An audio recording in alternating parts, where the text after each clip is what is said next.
नमस्कार दीदी, प्लीज प्रभात संगीत तो शुरू करें। निर्मला दीदी अनम्यूट करें।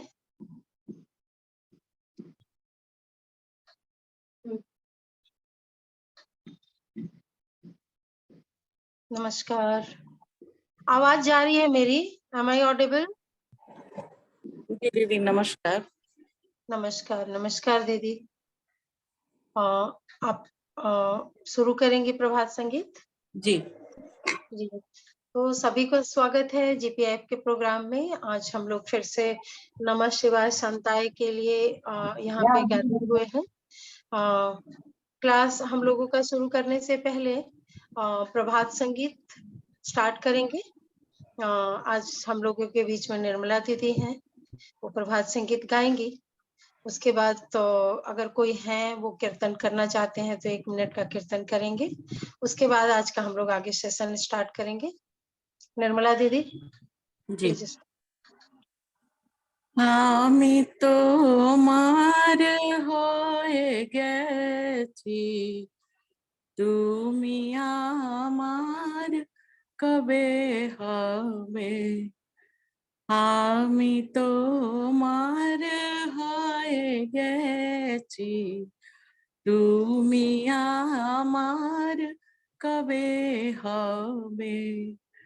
তব স্পন্দনে নাচি গো, হিয়া মাঝে তুমি নাই আসিবে। তুমি আমার কবে হবে।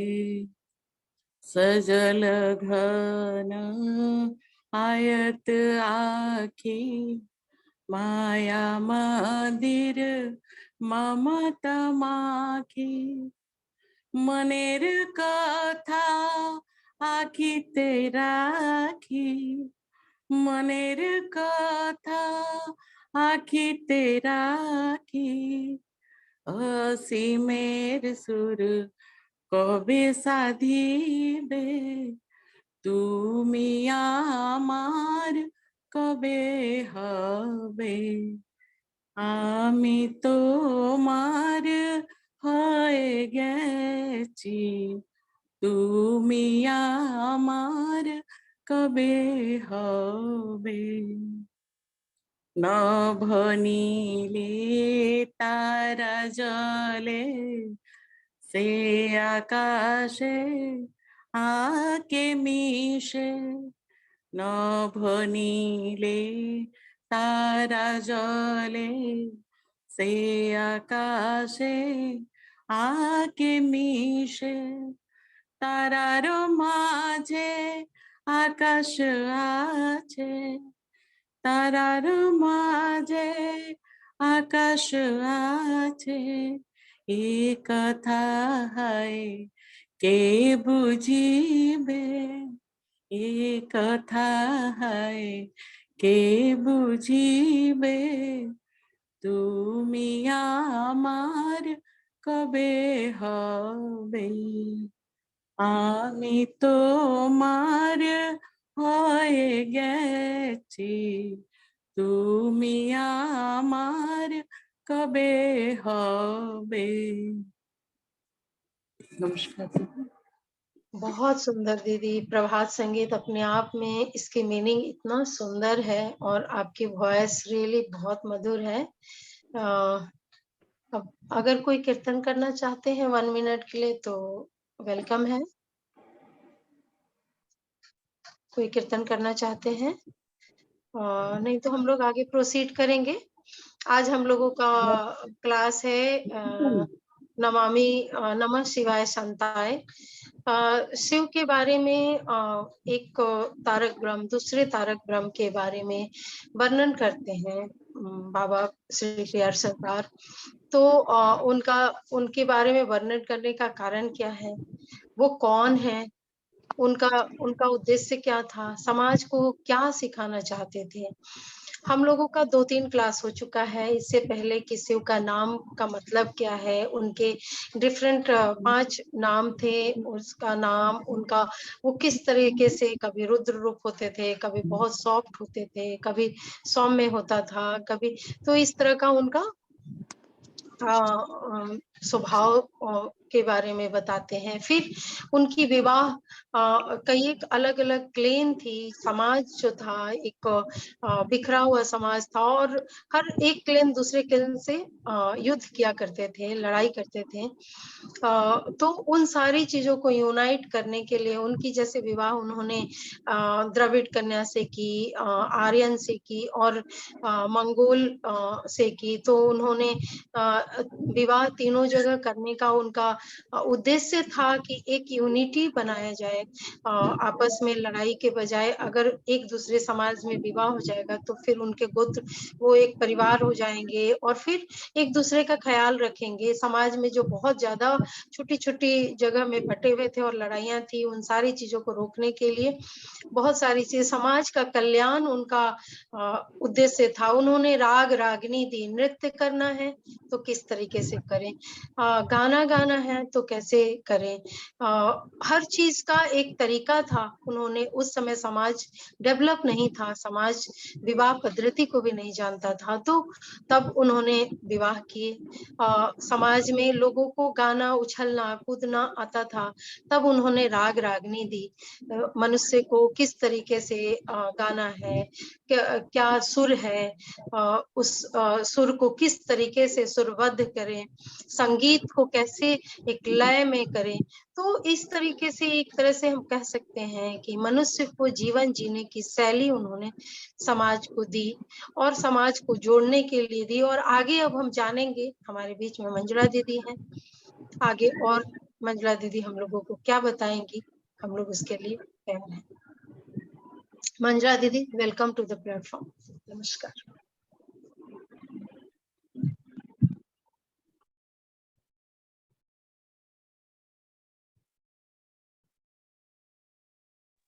दीदी जुड़ जाइएगा। यू आर म्यूटेड है, म्यूटेड है दीदी। ओह आई एम सो सॉरी। सो नमस्कार।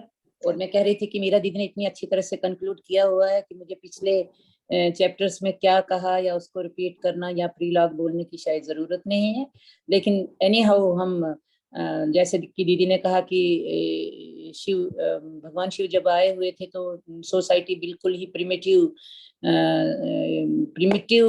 एक स्टेज में थी और उसे खाना पीना गाना नाचना हर चीज से लेकर मतलब कि वे ऑफ लाइफ जिसे कहते हैं, वे ऑफ लाइफ या उनका गोल क्या है और उस गोल की ओर जाना। लोग तो थे, लोग नाचते थे, गाते थे, खाते थे, पीते थे, लेकिन उनका गोल क्या है वो नहीं पता था।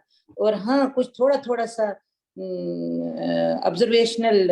ऑब्जर्वेशनल रिचुअल स्टार्ट हुए थे, जैसे कि आर्य लोग आ रहे थे और ऋग्वेद की लिखाई तो नहीं लेकिन श्रुति इसमें पढ़ाया जा रहा था और ऋग्वेदिक ऑब्जर्वेशंस के स्कूल ऑफ थॉट्स चल रहे थे और लेकिन उसमें कोई साइंस नहीं थी। जैसे कि हमने पिछले क्लासेस में कहा कि भगवान शिव ने पूरी कुलकुंडलिनी साइंस जो सोई हुई डिविनिटी है हर एक जीव में, तो सोई हुई डिविनिटी को कैसे उठाना है और फिर उस सोई हुई डिविनिटी को कहाँ ले जाके फिर अपना जो उसका ओरिजिनल गोल है या जो ओरिजिनल जो स्रोत है उससे कैसे मिलाना है, उसी के लिए उन्होंने सब, चाहे वो मुद्रा हो, चाहे वो राग रागनी हो, चाहे वो अक्षर माला हो, जितनी भी साइंस की डेवलप, चाहे वो फोनेटिक्स हो, जैसे कि हमने कहा कि उस टाइम पे लिपि तो थी नहीं, अ आ इ ई लिखा तो नहीं जाता था, लेकिन अ आ इ ई उ ऊ ए आ ये प्रोनाउंसिएशंस तो थी, वर्ड तो थे, तो इसके वर्ड्स की जो साउंड्स थी, तो साउंड्स की जो इतनी साइंटिफिक अक्षर माला जो हमारी संस्कृत की है, वैसी तो अभी तक किसी भी लैंग्वेज की नहीं है। जैसे कि अ आ इ उ जो भी व्यंजन है इनको अलग अलग रखें, उसके बाद भी जो फोनेटिक्स है क ख ग घ न, तो हमने पिछली बार देखा था कि वो कैसे एक ही एक जो माला है, वर्णमाला का मतलब होता है कि एक एक जो लड़ी है, तो वो लड़ी बिल्कुल साइंटिफिकली कोई लिप्स को जोड़ के चल रहे हैं, तो कोई लिप्स के पीछे वाला हिस्सा, किसी में तालू से जबान लग रही है। तो इतना साइंटिफिक एक फोनेटिक की साइंस थी जो भगवान शिव ने दी थी। बाद में लिपि बहुत बाद में आई, लिपि तो महाभारत के टाइम में आई हुई है, 3500 साल पहले जब वेदव्यास ने वेदों को लिखना शुरू किया, उससे पहले थोड़े पहले लिपि आई। लेकिन लिपि के बिना भी इतना साइंटिफिक वे में इन साउंड्स को एक माला में पिरोना, ये बहुत बड़ी कंट्रीब्यूशन होगी ह्यूमैनिटी के लिए। उसके अलावा हम जानते हैं कि वेदों में जो 6 सब्जेक्ट पढ़ाए जाते थे, तो उसमें एक सब्जेक्ट आयुर्वेदा या धनुर्वेद भी था। तो कुछ लोग कहना शुरू करते कि आयुर्वेद हमारा बहुत पुराना था, इसलिए आयुर्वेद हम लोगों में आयुर्वेद की साइंस बहुत पहले से ही ऐसी थी जैसी आज हम पाते हैं, लेकिन ऐसा नहीं था। आयुर्वेद उसमें था, लेकिन क्या था, आनंद मूर्ति लिखते हैं कि उसमें आयुर्वेद ऐसा था कि रैंडम में कुछ हर्बल मेडिसिन जो कि बहुत ज्यादा ऑब्जर्वेशन के बाद कुछ लोगों ने ऑब्जर्व की होंगी और ये इन्वेंट की होंगी, डिस्कवर की होंगी, लेकिन रैंडमली था, जिसे कि पुष्टिका कहा जाता, मुष्टिका कहा जाता था संस्कृत में, मुष्टिका या टोटका, हिंदी में टोटका कहते हैं ना, कि ये कोई चीज खिला लो इससे ये एक टोटका है। टोटका मीन्स उसकी कोई साइंस नहीं है, रीजन आगे पीछे नहीं, लेकिन वो वर्क कर लेता है। तो ये था, सिर्फ दोनों ही चीजें थे उस टाइम पर आयुर्वेद में, क्योंकि कोई भी मेडिकल साइंस की डेवलपमेंट के लिए, मेडिकल साइंस को कंप्लीट होने के लिए कुछ बहुत ही जरूरी प्रोसीजर्स है जो होने चाहिए, जैसे कि डाइसेक्शन में एनाटॉमी आती है, एनाटॉमी को डाइसेक्ट करके देखा जाता है कि अंदर क्या, जो आजकल की हमारी जो मेडिकल साइंस है, एनाटॉमी की क्लासेस होती हैं फर्स्ट ईयर में, तो मेडिकल साइंस में देखा जाता है कि अंदर ह्यूमन बॉडी में अंदर क्या है, या मेडिक को डाइसेक्ट किया जाता है, या पहले जानवर को, पहले एनिमल्स को डाइसेक्ट किया जाता है, फिर वो डाइसेक्शन सीखने के बाद ह्यूमन बॉडी को डाइसेक्ट किया जाता है। तो उसमें हर चीज देखी जाती है, नर्व सिस्टम, ब्रेन, आपके ऑर्गन्स। तो एक तो डाइसेक्शन जरूरी है, फिर दूसरी सर्जिकल कटिंग जो होती है, जो सर्जिकल ऑपरेशंस होते हैं, मतलब लिविंग बॉडी पे, और उसके बाद स्टिच, अगर लिविंग बॉडी पे सर्जिकल ऑपरेशन किए जाते हैं तो स्टिचिंग करनी है। जब तक ये 3 चीजें ना हो तो एक मेडिकल साइंस जो है तो कंप्लीट नहीं होती। तो जो ये आयुर्वेदा था इनका, वेदों का, बिफोर शिवा, प्री शिवा, तो उसमें ये चीजें नहीं थी। अब ये क्यों नहीं थी, इसका कारण है, लेकिन तब ये नहीं था। लेकिन जो फिर शिव जी ने जब इसको डेवलप किया, तो उन्होंने इसमें डाइसेक्शन, सर्जरी, स्टिचिंग सब इंक्लूड किया, और फिर लेकिन उन्होंने उसका नाम, उस साइंस का नाम आयुर्वेदा न रखकर उसे उन्होंने वैद्यक, जैसे कि हम वैद्य तो बहुत ही कॉमन वर्ड है इंडिया में कि वैद्य के पास जाना है, तो वैद्यक ही रखा। तो उसमें वो सभी चीजें हुई जिनकी जरूरत थी, और फिर ये साइंस डेवलप की। लेकिन ये साइंस उन जगहों पे डेवलप नहीं कर सकी जहाँ आर्य लोगों का या वैदिक सिस्टम को बहुत ज्यादा इन्फ्लुएंस था। ये साइंस उन जगहों पे काफी डेवलप की जहाँ पे आर्यन इन्फ्लुएंस कम था। वो इसलिए कि आर्य लोगों का जो हम देखते हैं कि आफ्टर महाभारत था, जो हम देखते हैं ब्राह्मणवाद, या जो ये वेदों का बहुत स्ट्रिक्ट कास्ट सिस्टम जो उन्होंने पहले से ही, जब आर्य लोग इंडिया में आए, तो उन्होंने यहाँ के जो लोग थे, बाबा लिखते हैं कि आर्य लोग बहुत ही ईगोइस्टिक और अहंकारी थे। अब पता नहीं ईगो क्यों था, लेकिन अभी भी वाइट ईगो बहुत ही एक इनब्रेड वाइट ईगो है वाइट रेस में। तो उन्होंने यहाँ के जो ओरिजिनल बाशिंदे थे, यहाँ के ओरिजिनल जो सोसाइटी थी, तो उसमें नेचुरली हम जानते हैं कि उन्होंने सबको शूद्रों में डाल दिया। कि आर्य लोगों में तो अपना ब्राह्मण, वैश्य, क्षत्रिय हो गया, लेकिन यहाँ की जितनी भी इंडिजिनस तांत्रिक पॉपुलेशन थी, तो उसको शूद्र में डाल दिया। शूद्र में भी 3 तरह के शूद्रों में डाल दिया। तो 3 तरह के शूद्र में एक शूद्र उनके हो गए कि एक ऐसे शूद्र जो आज भी मेरे ख्याल में, अब मैं तो उतना नहीं जानती हूँ, लेकिन जो लोग जाति पाति के माहौल रहते हैं वो जानते होंगे, हम लोग नहीं जानते, हमारे जो पहले से ही हैं, तो हम लोगों को उतना एक्सपोजर नहीं मिला है। लेकिन उन्होंने शूद्रों को 3, अब देखना ये बहुत जरूरी है कि देखिए जाति पाति कितनी संकीर्ण हो चुकी थी कि एक शूद्र थे जिनको वो आचरणीय शूद्र कहते थे। आचरणीय शूद्र ये वो शूद्र थे जिनका पानी पी सकते थे, जिनके घर में आना जाना कर सकते थे, लेकिन उनका कुक्ड बॉइल्ड फ्राइड खाना नहीं खाना। वो अभी भी हम कुछ लोग देखते हैं, कुछ ब्राह्मण लोग हैं जो दूध तो पी लेते हैं, फल तो खा लेते हैं हम लोगों के घरों में आके, लेकिन फिर भी कुक्ड खाना नहीं खाते। तो मेरे ख्याल में वो अपने से दूसरी जो कास्ट है उनको सभी को आचरणीय शूद्राज में रखते हैं। तो ये बाबा की बहुत ही अच्छी डिटेल्स में जो बाबा की हिस्टोरिकल एक्सप्लेनेशन है, अगर हम इसको पढ़ें तो हमें बहुत ही ज्यादा नॉलेज मिल जाता है। तो उनके यहाँ वो लोग आते थे, जाते थे, हमसे उनसे मिलके कोई हो सकता है नहाते ना हो, लेकिन उनका फ्राइड रोस्टेड कुक्ड फूड नहीं खाते थे। उनको बोला जाता था आचरणीय शूद्र। फिर अनाचरणीय, आचरणीय शूद्र, अनाचरणीय जो शूद्र थे तो उनके हाथ का खाना भी नहीं, पीना भी नहीं करना, लेकिन एटलीस्ट फिर भी अगर उनसे टच वच किया, बात की, तो नहाने धोने की बात नहीं। लेकिन एक तीसरी कैटेगरी के शूद्राज उन्होंने रख दिए थे जिनको हम पढ़ते रहते हैं और हम कहते हैं कि हर जगह ऐसा नहीं है। ये शायद किसी कालखंड में, महाभारत के बाद के कालखंड में, जब बहुत जाति सिस्टम को बहुत रिजिड कर दिया गया, तो तब की बात है जब फिर बुद्धिज्म का उद्भव हुआ। इसीलिए बुद्धिज्म और जैनिज्म आए। और फिर एक और तीसरी कैटेगरी शूद्रों की उन्होंने रखी, जिसको अंत्यज्य शूद्र बोला गया। मतलब कि वो शूद्र थे, वो लोग थे, वो इंडिजिनस अनार्य लोग थे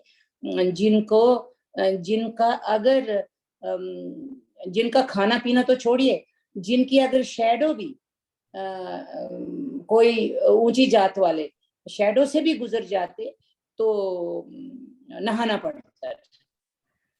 तो अगर वो टच कर लेते तो कास्ट जाने का डर रहता था। तो बताइए ऐसे एनवायरनमेंट में कैसे आर्य लोगों की जो वैदिक सिस्टम था, तो उसमें डाइसेक्शन होना बिल्कुल इम्पॉसिबल था। तो मेडिकल साइंस बहुत ज्यादा आर्य लोगों के वैदिक सिस्टम में ना बढ़ने का एक सबसे कारण ये था, क्योंकि डाइसेक्शन के लिए जो बॉडीज लाई जाती थी वो naturally dead bodies funeral ground से, शमशान से जलती हुई बॉडीज या वहां से बॉडीज जो आती थी उन्हीं को लिया जाता था। अब उसमें क्या पता होता था कि ये कौन सा शूद्र है और ये कौन सी ब्राह्मण की बॉडी है। तो ब्राह्मण लोग या उच्च जाति के लोगों ने तो ये कम करना ही नहीं है।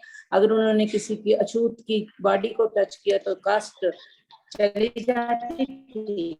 इसलिए ये साइंस इतनी अनडेवलप्ड रही। लेकिन क्योंकि शिव इन चीजों को नहीं मानते थे, तो उन्होंने अपनी वैदिक सिस्टम जो था तो उसमें कहा कि इसीलिए हम जब पढ़ते हैं कि कर्कटी राक्षसी जो शिव के बाबा कहते हैं कि वो उस टाइम में सर्जन थी, शिव के टाइम की सर्जन थी, शिव की वैदिक सिस्टम की सर्जन थी। शिव के टाइम की थी या नहीं, लेकिन वैद्यकी की सर्जन थी।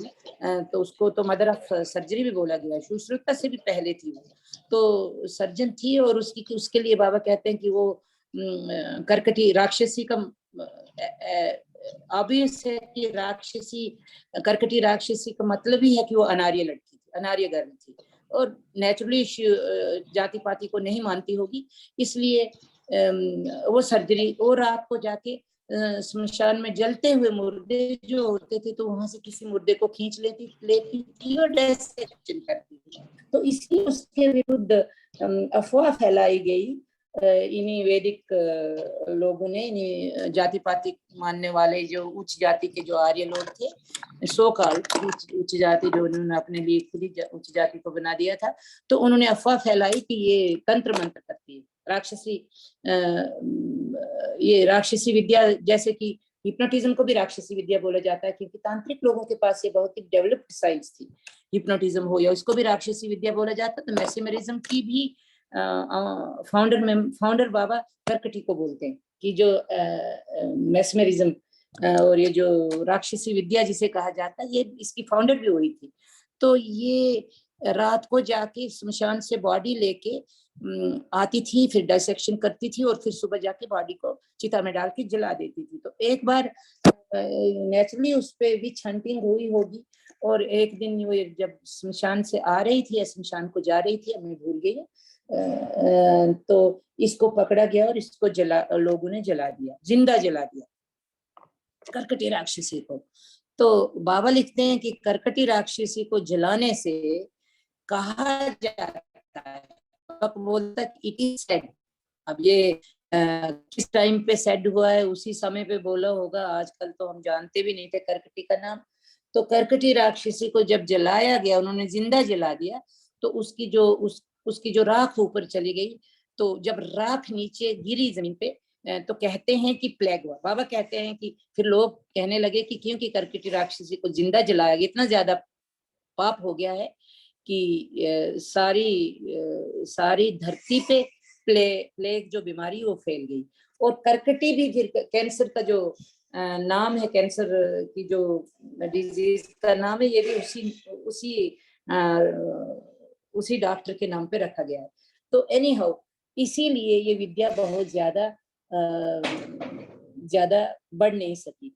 तो उसके बाद फिर जब ये इतना ज्यादा, शिव ने जो वैद्य स्टार्ट किया, तो उसमें डाइसेक्शन, सर्जिकल स्ट्राइक। इसीलिए हम देखते हैं कि महाभारत के टाइम पे जो हम देखते हैं, जरासंध, हम कहते हैं कि तब डाइसेक्शन थी, हाँ थी, लेकिन ये पैरेलल एक स्कूल ऑफ थॉट था जिसको शिव के फॉलोअर्स या नॉन आर्य लोग फॉलो करते थे, या वो लोग जो वेदों का स्ट्रिक्ट कास्ट सिस्टम को फॉलो नहीं करते थे, तो वो उसको एनकरेज करते थे, उस सिस्टम को। उस सिस्टम था जरूर वहाँ। फिर इस सिस्टम को, आयुर्वेदा का जो ये सिस्टम है, तो इसको फिर एक इम्पेटस, एक पुश मिला कब, कि बहुत लेट पीरियड में आके फिर जो आज का जो हम आयुर्वेदा देखते हैं, जो काफी डेवलप्ड था, आज फिर थोड़ा सा पीछे चला गया, लेकिन काफी डेवलप था। उसमें फिर उसमें इंडिजिनस मीन्स उसे हम आयुर्वेदा नहीं कह सकते, जो कि वेदों का आयुर्वेदा था, लेकिन एक मिक्स्ड वैद्य की, आयुर्वेदी, डाइसेक्शन, सर्जरी, ये सारी चीजें मिक्स की हुई एक विद्या थी जो काफी डेवलप हुई।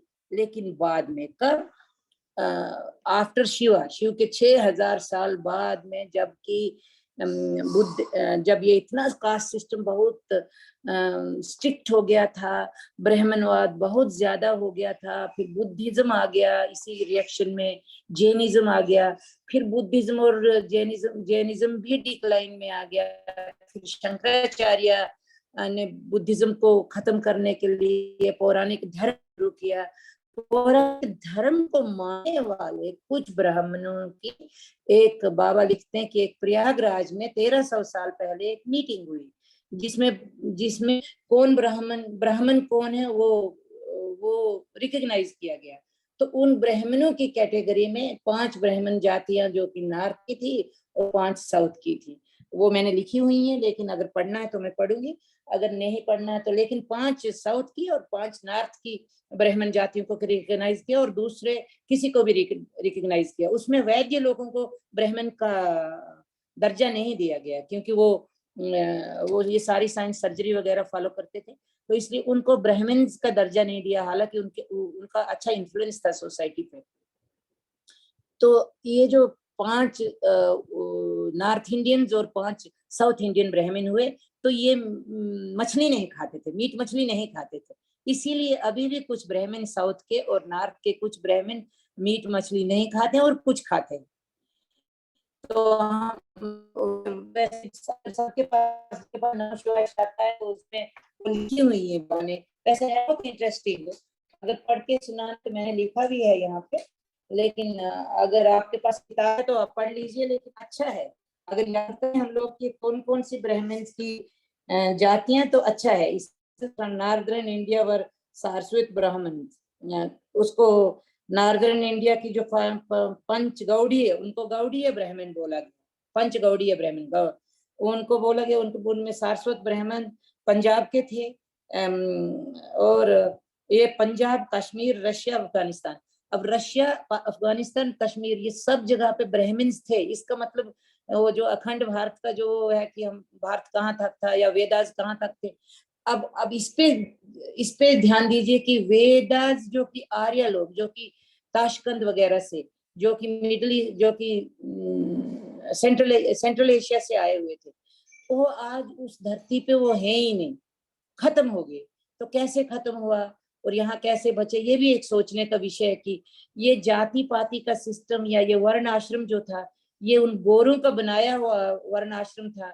और आज ये अगर वही गोरे लोग या वही आर्यन लोग आज क्रिटिसाइज करते हैं इंडियन सोसाइटी को कि ये इंडियन सोसाइटी में जाति पाति है, तो ये उन्हीं की देन, वहां की ही देन है जो हम भुगत रहे हैं।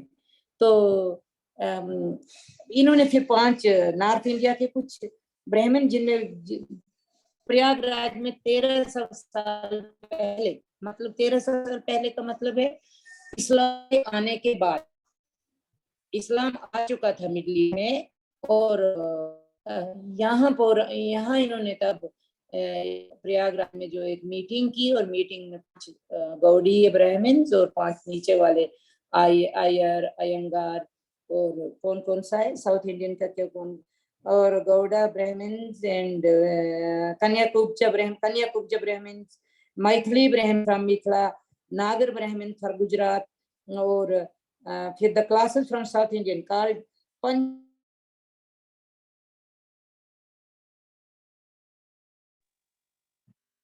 दीदी आवाज नहीं आ रही। आवाज नहीं आ रही है दीदी?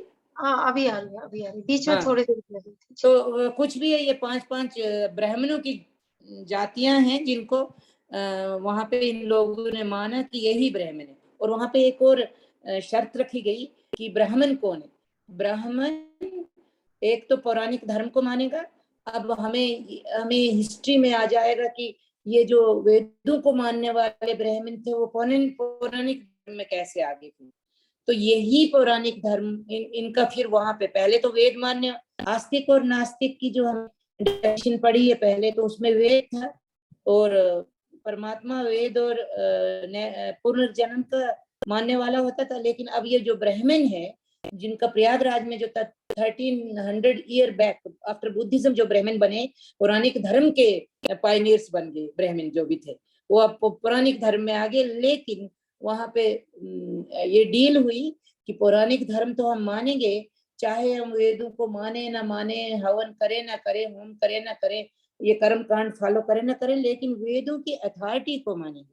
वेदों की अथॉरिटी को मानेंगे मतलब जाति सिस्टम जो है, जाति या वर्ण आश्रम जो सिस्टम है वो चलेगा, उसको मानेंगे। तो वो तब भी चलता रहा।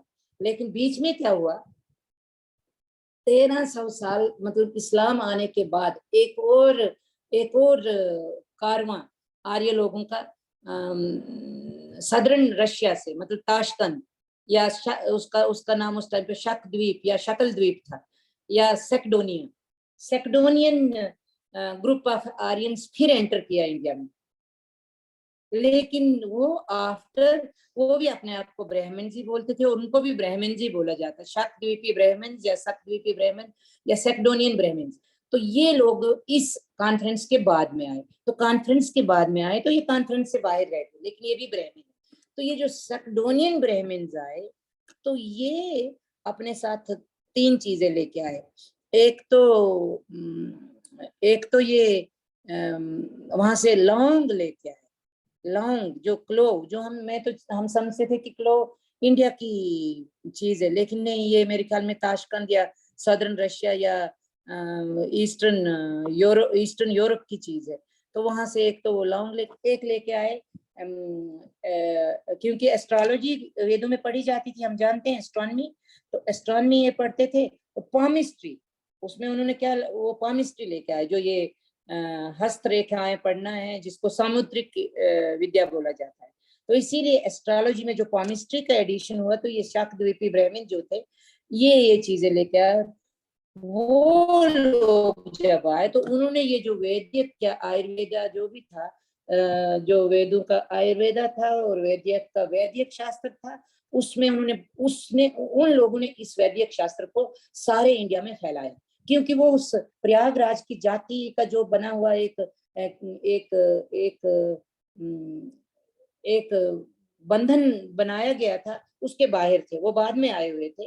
वो वहां से तब आए थे जब इस्लाम वहां इस्लाम से बचने के लिए वो इंडिया में आए हुए थे।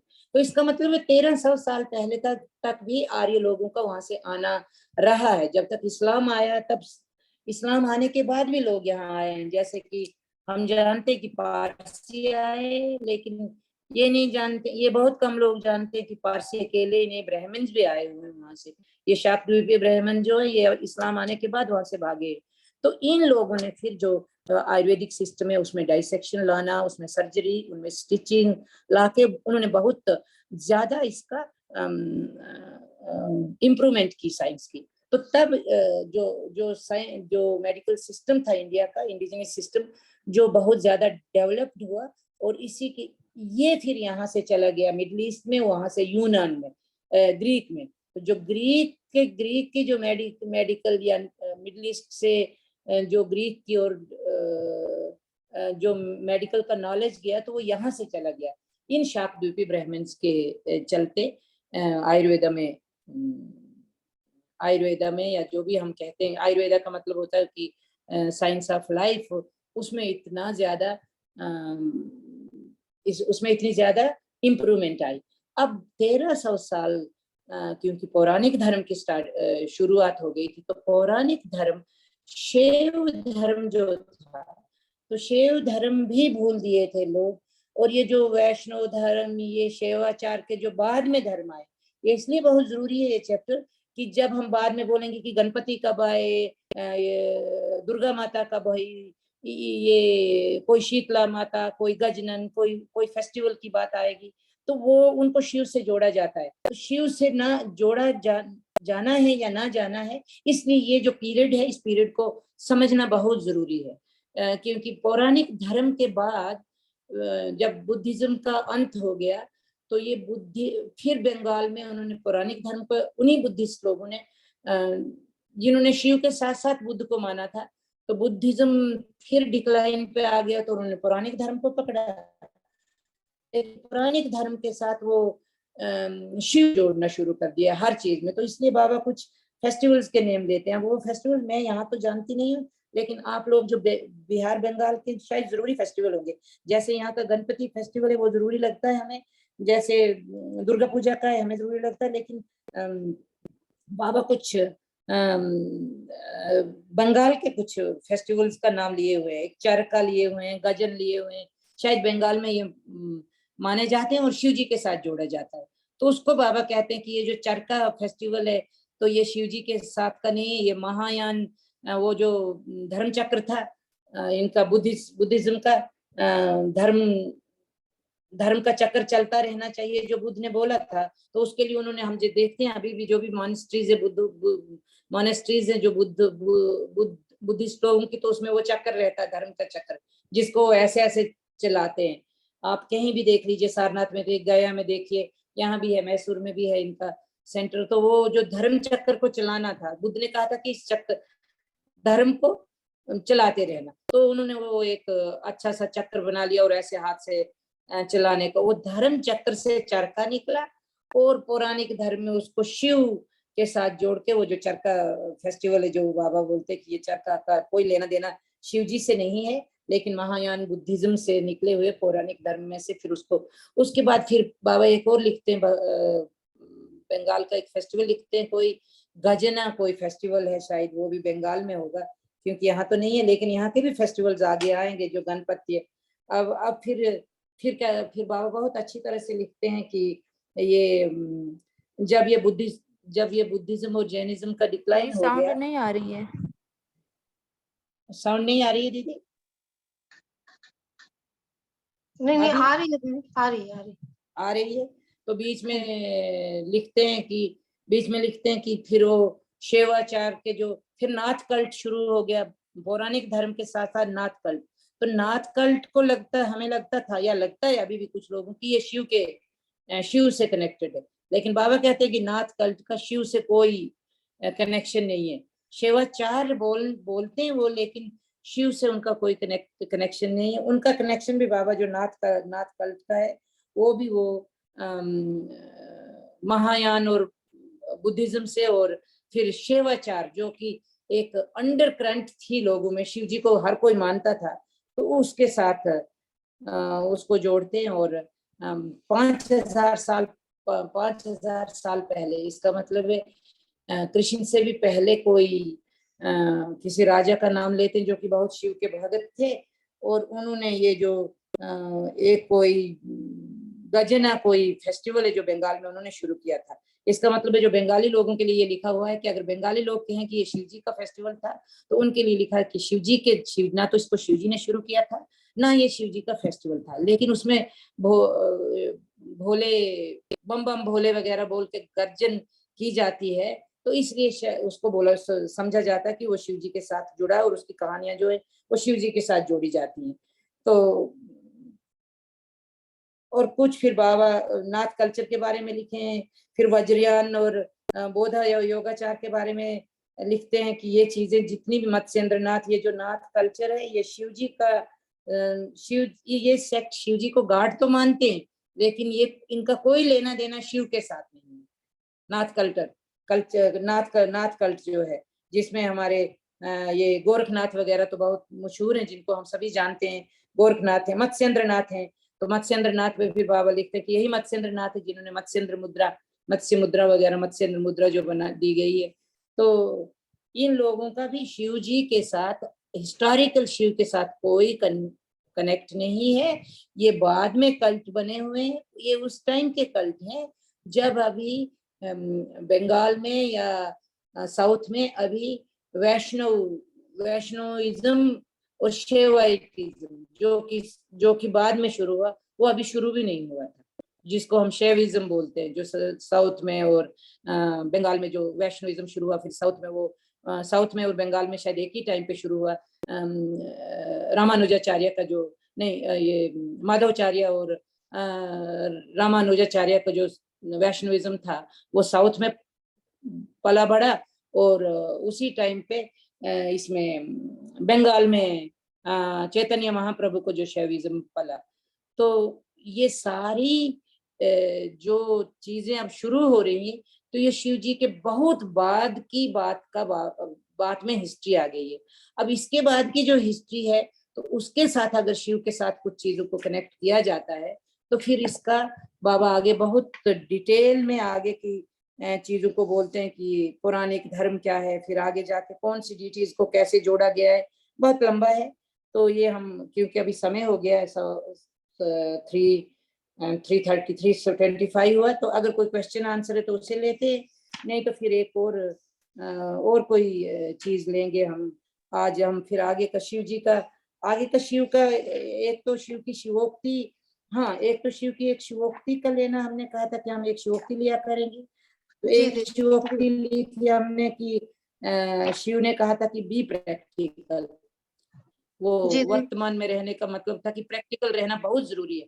मतलब आइडियोलॉजी पे जो हमने आज भी बहुत से लोगों को देखा है कि कोई चीज अगर इम्प्रैक्टिकल होती तो हम बोलते हैं बाबा करेंगे या भगवान करेंगे, या जो प्रकृतिवाद, इस पे हमने बहुत क्लासेस ली है और पढ़ा भी है प्रकृतिवाद। लेकिन फिर भी जो ये शिव ने उस टाइम पे ही बोला था कि प्रैक्टिकल हो, subjective approach through objective adjustment. Shiv ji का उस टाइम का उनका प्रैक्टिकल एक लोगों के लिए, अपने लोगों के लिए एक जो उनका जो एक हुक्म था या उनकी जो एक गाइडेंस थी कि मुझ पे ही डिपेंड ना हो, सब कुछ शिव करेंगे ऐसा नहीं है। मैंने जो गाइड किया है वो ठीक है, लेकिन सब्जेक्टिव अप्रोच तो ठीक है, लेकिन ऑब्जेक्टिव एडजस्टमेंट बहुत जरूरी है। तो ये था सेकंड जो हमने पढ़ा था कि वर्तमान में रहो। तो वर्तमान में रहने का मतलब ये नहीं होता, उसे बाबा तो बहुत साइंटिफिकली समझाते हैं कि वर्तमान क्या है, पास्ट क्या है, ये क्या है, लेकिन उसका सिंपल मतलब शिव बोलना चाहते हैं कि बी प्रैक्टिकल, किसी भी चीज में, चाहे वो आपकी ऑर्गेनाइजेशनल अंडरस्टैंडिंग है, चाहे वो आइडियोलॉजिकल अंडरस्टैंडिंग, चाहे वो डिवोशन है, चाहे वो आपका ज्ञान लेने का सिस्टम है, या आपको प्रैक्टिकल होना है, लाइफ में भी प्रैक्टिकल होना है, आइडियोलॉजिकल लाइफ में भी प्रैक्टिकल होना है, और ऑर्गेनाइजेशनल लाइफ में भी प्रैक्टिकल होना है। तो एक तो वो था। अब तीसरा जो आता है उनका शिवोक्ति, तो तीसरी शिवोक्ति तो हम लोग सभी जानते, बहुत ही इंपॉर्टेंट शिवोक्ति, और हर कोई जानता है कि शिवोक्ति थी। तीसरी है विवाह वाली की शिवोक्ति, जिसमें शिव जी ने कहा है कि हर कोई भी योग्य आदमी जो होगा तो विदाउट रिस्पॉन्सिबिलिटी ऐसे ही लिबरेंटाइन की तरह सोसाइटी में ना घूमे, क्योंकि उस टाइम पे उन्होंने देखा कि बहुत से लोग लिबरेंटाइन में आज भी है ना, कैसानोवा टाइप, यहाँ पे किसी के साथ गर्लफ्रेंड बॉयफ्रेंड हो गए, फिर छोड़ दिया, फिर दूसरी गर्लफ्रेंड, फिर दूसरा बॉयफ्रेंड। आज का फिर वही सिस्टम, क्योंकि हम अगेन शूद्र एज में जा रहे हैं, गए हुए हैं ऑलरेडी। हम शूद्र एज और कैपिटलिस्टिक एज डिक्लाइन पे है, और शूद्र एज अरूज पे है। अरूज मीन्स ये अपहिल जा रही है शूद्र एज, और कैपिटलिस्टिक एज नीचे आ रही है। तो शूद्र और कैपिटलिज्म साथ साथ में जा, शूद्र से कैपिटलिज्म साथ साथ में जा रहा है। इसीलिए हम आज की जितनी भी चीजें सोसाइटी में देखते हैं कि कोई रिस्पॉन्सिबिलिटी लेने से बच्चे डरते हैं, सेवा करने से डरते हैं। अगर कोई ज्यादा रिस्पॉन्सिबिलिटी होगी तो ये भी एक बहुत बड़ी एक ये शूद्र नेज की एक मैं कहूंगी कि ये एक प्राकृतिक देन है। शायद माइंड वैसा ही होता है कि वो एक लिबरल सा फ्रीडम चाहिए, इतनी फ्रीडम चाहिए कि कोई भी ना, उन पे कोई अंकुश नहीं होना चाहिए। तो आज की जनरेशन में जो कोई ना अंकुश ना होना है, तो हम जानते हैं कि वो उसी तरह की सोसाइटी उस टाइम पे भी थी। और शिव जी ने उस टाइम पे कहा कि नहीं, ऐसे रहना नहीं है, यू हैव टू बी। आज के बाद एक छोटी सी सेरेमनी के बाद आप लोग ओथ लो कि कुछ सोसाइटी की कुछ रिस्पॉन्सिबिलिटीज लेकर, और आप इन रिस्पॉन्सिबिलिटीज को लेकर जीवन यापन करें। तो the meaning of vivah is to live life with some responsibilities. तो थर्ड, फिर विवाह पद्धति जो भगवान शिव ने शुरू की, तो बहुत सिंपल पद्धति थी, लेकिन एटलीस्ट सोशली रिकग्नाइज्ड पद्धति थी कि सोशली रिकग्नाइज्ड होनी चाहिए, सबको पता होना चाहिए कि ये हस्बैंड वाइफ है, उनकी क्या क्या ड्यूटीज है। तो उसमें वो कहते हैं कि वो लास्ट में तो उसका जो श्लोक है उसमें है कि पत्नी को कैसा होना चाहिए। पत्नी को हमेशा घर के बारे में सोचना चाहिए, और घर की कहाँ गया वो श्लोक, तो शिवोक्ति थर्ड शिवोक्ति 5, 6, तो उसमें है शिवोक्ति में है लास्ट में, वो हमारे इस बार सेमिनार में भी थी। तो अब एक संस्कृत है, लेकिन if in the mind of the wife there is a sincere desire for the welfare of her husband, the family will be blissful and thatched house will become a golden home. Last में लिखा हुआ है, पहले बहुत इसमें बहुत कुछ explain करके कि शिव ने न्यूट्रल जेंडर में रखा था, भार्या ने रखा था, कलात्रा रखा था ये वो, लेकिन लास्ट में फिर ये जो श्लोक है तो वो भार्या के लिए ही है कि उसको बहुत ज्यादा रिस्पॉन्सिबिलिटी से, जिस घर में वुमेन बहुत रिस्पॉन्सिबिलिटी से रहेगी तो एक थैच्ड होम भी स्वर्ग बनेगा। तो कुछ लिखा हुआ है इसका, मैं संस्कृत तो मुझे आती नहीं, आप लोग संस्कृत पढ़ लीजिएगा। संस्कृत में मैं बहुत ही वीक हूँ, और खास करके ये इंग्लिश में जो होता है तो लेकिन उसका मीनिंग ये है कि वाइफ को सिंसियर डिजायर होनी चाहिए वेलफेयर ऑफ द हस्बैंड। तो वैसे लिखा है शिव जी ने भी, और वैसे ही बोला जाता है कि वाइफ को ही ज्यादा सिंसियर रहना चाहिए। तो मेरे ख्याल में वैसा दीदी ये तो आज के सोसाइटी में इसका उल्टा चल रहा है। लेकिन ये पता नहीं क्यों इतना, ये मेरे ख्याल में वो जो, आप छोड़िए, ये मैं देखती हूँ कि वैसे भी बाबा कभी कभी कहते थे कि तुम बहुत कंट्रोल में रहो, ये लोग तो खुले हैं, ये तो बैल लोग हैं। तो अब पता नहीं वो बैल लोग बोल के उनको छोड़ते थे या वो सचमुच ही बैल लोग हैं, पता नहीं है, या सचमुच ही वो ज्यादा रिस्पॉन्सिबल नहीं है, मुझे नहीं पता, लेकिन बोलते थे कि अपनी गाय को बांधो। कोई, मुझे अभी भी याद है कि कोई ऐसा कोई इंसिडेंट हुआ था, तो बहुत गुस्सा हुए थे बाबा। मेरे ख्याल में आपका रिकॉर्डिंग चल रही है, अगर रिकॉर्डिंग बंद हो तो हम ये कब करें, नहीं तो जी नहीं तो मैं बाद बंद में करें, नहीं तो बाद में करेंगे। तो पता नहीं है। दीदी किसी का प्रश्न है तो हम लेते हैं, फिर बाद हाँ, में कुछ प्रश्न है तो प्रश्न सवाल। लेते हैं बाद में, ये जो की बात है, बाबा की स्टोरी है, बाद में लेंगे। जी दीदी ये लीक से हट के थोड़ा सा प्रश्न हो सकता है। जी जी जी मैं कभी कभी बिहार जाती हूँ क्योंकि मेरा जी मायका है, तो जी छठ पूजा में नाक से वहां सिंदूर लगाने की परंपरा है, और कोई भी शुभ कार्य होता है तो इवन शादी विवाह में भी सारी महिलाओं को नाक से सिंदूर लगा दिया जाता है। जी। तो आप वहाँ होते हैं तो आपको भी लगाया जाता है। तो जी मेरे बच्चों ने इस पर क्वेश्चन उठाया कि मम्मी हम्म आप क्यों, ये तो शिखा रखने वाली बात हो गई कि नाक हम्म से सिंदूर लगाना। तो हम्म मैं ये जानना चाहती हूँ कि हम उसको मना कैसे कर सकते हैं दीदी, क्योंकि ऑकवर्ड हो जाता है, सारे लोग हैं और फिर आप अकेले हो तो एक अलग सा सीन क्रिएट होने लग जाता है। तो इसको अवॉइड कैसे किया जाए, इसको क्या लगाना दीदी, चाहिए अगर कि आप नहीं मुझे लगाना पूछें चाहिए? तो मैं तो प्रैक्टिकली बोलूंगी कि अगर जाना जरूरी है तो फिर सिंदूर, अगर आप ऐसे ऑर्नामेंटल लगा रहे हैं, वो बाबा ने मना नहीं किया है। अगर आप ऑर्नामेंट समझ के लगा रहे हैं तो लगाओ, लेकिन उसकी उसकी कहानी सुना दी है। कहानी सुनाने के साथ साथ में बाबा ने पूरा मना नहीं किया है। बोले कि ऑर्नामेंट के लिए लगाना चाहते हो, अगर सुंदरता के लिए लगाना चाहते हो लगाओ, लेकिन इसके पीछे का पीछे की जो कुछ लोग आके बहुत साइंटिफिक बनाना शुरू करते हैं ना इसको, कि सिंदूर लगाने से ये होता है, आज्ञा चक्र में ये होता है, बहुत से लोग कुछ कुछ चीजें बोलते हैं नाप शनाप। तो उस चीज को बाबा ने, उस डॉगमा को कट करने के लिए बोल दिया कि सिंदूर क्यों लगाया जाता था। सिंदूर खून, वो हिंसा की निशानी है, सिंबलिज्म है। जब किसी लड़की को स्लेव बना के लाया जाता था और उसको मारा जाता था कभी कभी, तो उसके सर से जो खून निकलता था, तो उस खून को देख के आसपास के लोगों को लगता था कि ये नई नवेली दुल्हन होगी, दुल्हन या स्लेव, उस टाइम पे जो भी बोला जाता था, स्लेव होगी लेकिन अब ये इनके घर की बहू होगी। तो इसलिए वो लाल जो रंग था, तो वो एक पहचान होती थी कि अब ये शादीशुदा है लड़की। तो इसी को फिर बाद में सिंबॉलिकली रखा गया। तो अगर उसमें कोई हमारी बहुत ज्यादा डॉगमेटिक बिलीफ नहीं है, तो मुझे नहीं लगता कि सिंदूर लगाना बुरा है। ये मेरे अपना है। अगर कुछ और लोग कुछ और इसमें कुछ बोलना चाहें तो बोल सकते हैं, क्योंकि मेरा अपना है कि अगर आप उसको फेथ के साथ, अगर आप उसको बहुत श्रद्धा के साथ ना लगाएं तो एज ए फन, स्त्री चार के तरह अगर लगाएं तो कोई बड़ी बड़ी बात भी नहीं होगी शायद।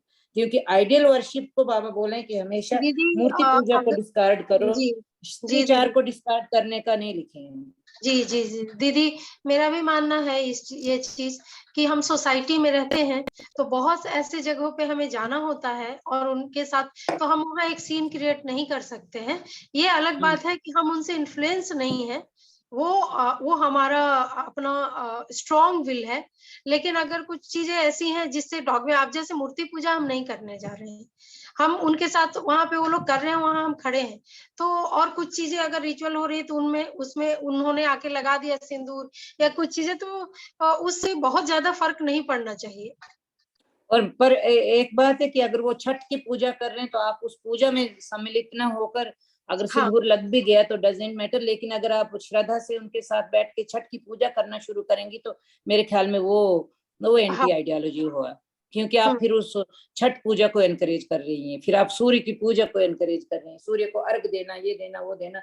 तो अगर कोई आप वहां गए हुए हैं और आपको किसी ने सिंदूर लगाया, तो आई डोंट थिंक कि सिंदूर मेरे ख्याल में स्त्री चार में आता है, क्योंकि देखा जाता है दुर्गा पूजा में भी बंगाल में वो लोग सिंदूर का स्नान करते हैं, सिंदूर डालते हैं। तो मुझे लगता है वो एक स्त्री चार में आ जाता है।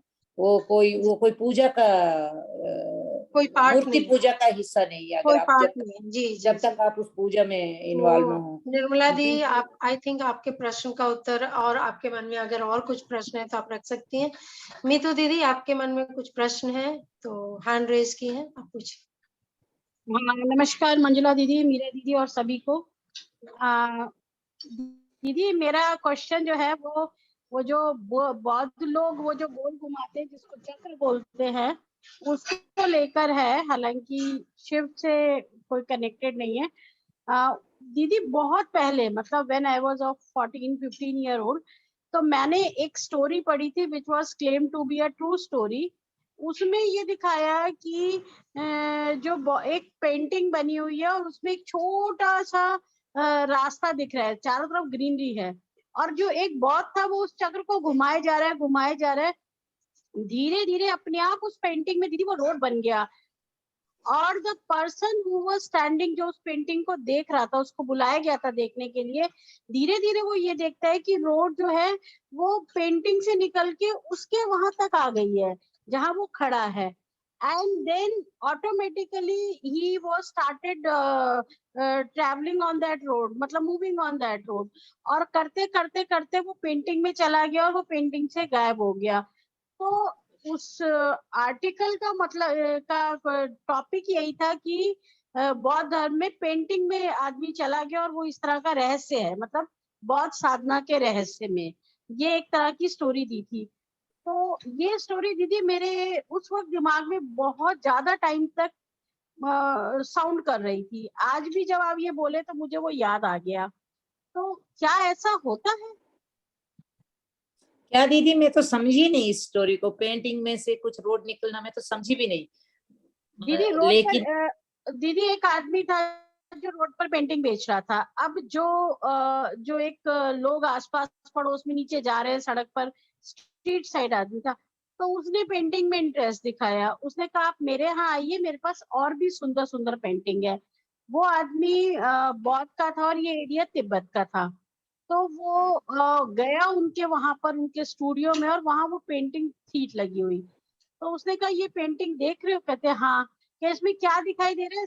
एवरीवेयर ग्रास, और एक छोटा सा पैच था जिसमें रोड बनी थी। तो रोड उसने बनी थी। क्या हाँ। किया कि हाँ, तो उसने फिर उसको कहा आप देखते रहिए, you will start admiring it. वो देखते रहे, और ये जो बौद्ध था, जो पेंटिंग सेलर था, वो उसी चक्र को हाथ से घुमाता रहा, गोल गोल घुमाता रहा। वो जो लकड़ी के नहीं होते उनके चक्र हाथ में वो घुमाते हैं गोल से, जो भी बौद्ध धर्म अच्छा वाले। अच्छा, ये पेंटिंग अलग थी और चक्र अलग था उसके हाथ में। हाँ, चक्र उसके हाथ में था, वो उसको घुमाता रहा, घुमाता रहा, घुमाता रहा।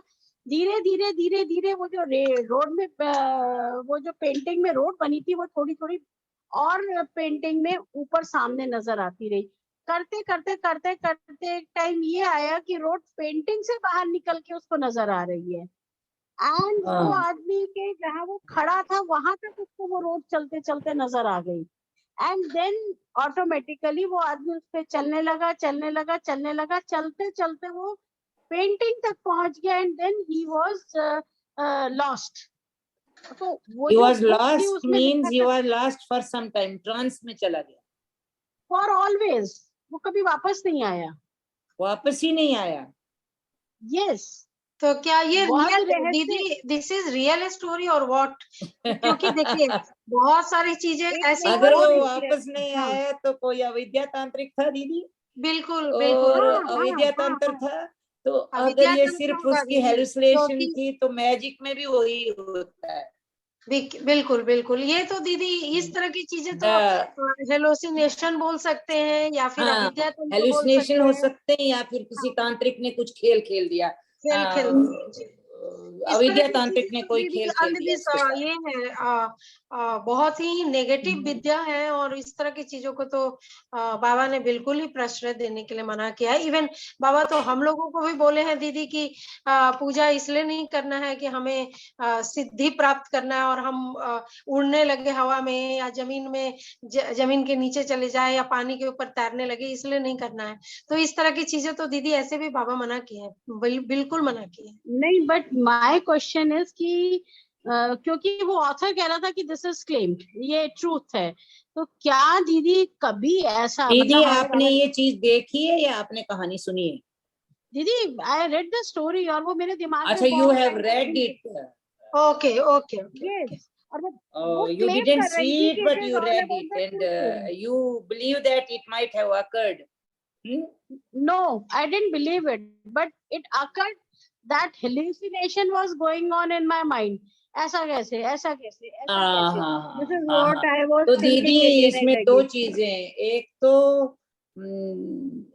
दीदी तंत्र में, अविद्या तंत्रिक्स में एनीथिंग इज पॉसिबल, लेकिन एक और चीज भी है जो कि मैजिक, जो कि हमारी जो सेरेब्रल मेमोरी में ही होता है, जो कि मैजिशियंस करते हैं। मैजिशियंस क्या करते हैं कि अपनी अपनी अपनी एक हायर लेयर से लोगों का वीकर माइंड की, जैसे कि मनोमय कोश से काममय कोश को कंट्रोल में लाते हैं। उसी में हिप्नोटिज्म भी आता है, उसी में वो जो थंब रीडिंग होती है, वो जो क्रिस्टल रीडिंग होती है, वो सारी चीजें उसमें आती है। और उसके बाद फिर एक और चीज होती है, जैसे कि एक सर्कस वाला मैजिशियन जो है, तो वो आपको वो रस्सी हिला रहा है और उस रस्सी को लोग सांप समझ रहे हैं। तो ये चीजें पॉसिबल है, ये बहुत ही इंफीरियर साइंस है योगिक साइंस में, बहुत ही इंफीरियर साइंस है तंत्र में।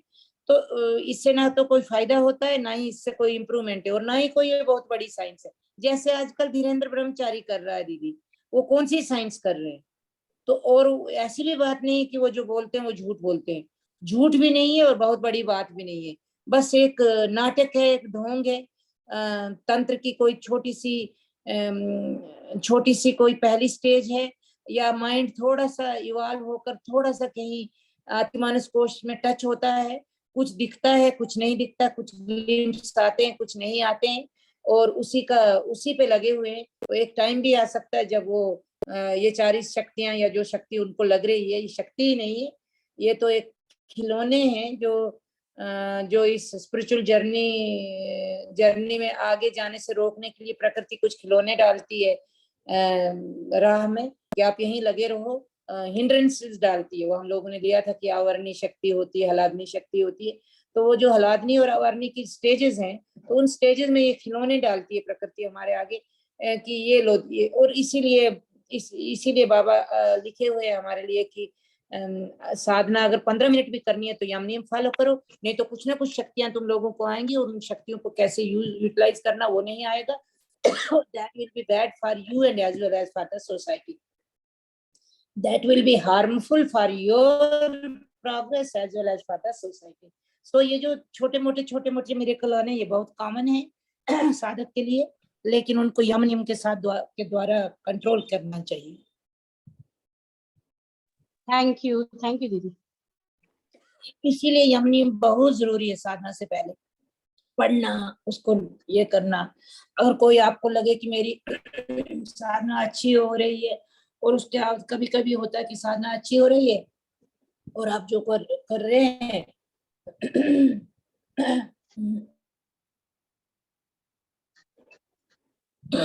तो साधना अच्छी हो रही है, और फिर होता है कि जो सोचते हैं वही हो रहा है, जो कहते हैं वो हो रहा है। तो वो एक वाक शक्ति आ रही है, या इच्छा शक्ति डेवलप हो रही है। तो उसी के लिए गुरु कहते हैं कि इसको यूज मत करो, इसको कंट्रोल में रखो। तो आना तो जरूरी है। जो भी सब लोग साधना करते हैं रेगुलर, तो उनमें शक्तियां ये आएंगी छोटी छोटी। और इसीलिए हम लोग देखते हैं अपनी लाइफ में मार्गियों की लाइफ में कि डिजायर जो होती हैं, तो डिजायर फुलफिल होती जाती है।